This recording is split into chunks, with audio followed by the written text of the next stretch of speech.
Suština svakog lepog druženja je u širenju pozitivne energije te stvaranju lepih uspomena. Podijelimo je mi sa našim najmlađim učesnicima, đacima, prvacima, uz ples koji su pripremali za nas. Pozdravimo ih aplauzom.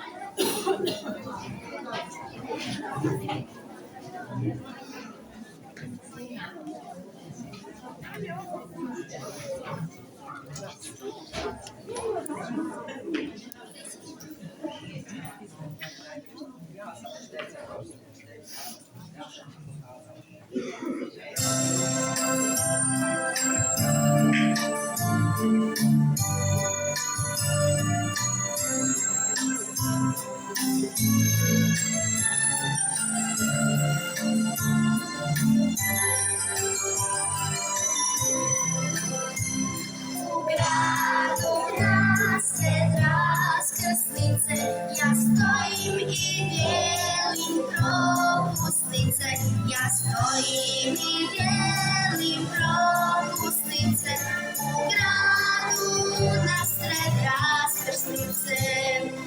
Kad crvenim okom gledam, tada nikom proći ne dam. Dok se žuta svjetlost lije i još slobodno proći mi je. A zeleno oko moje, znači proći slobodno je. Znači proći slobodno je.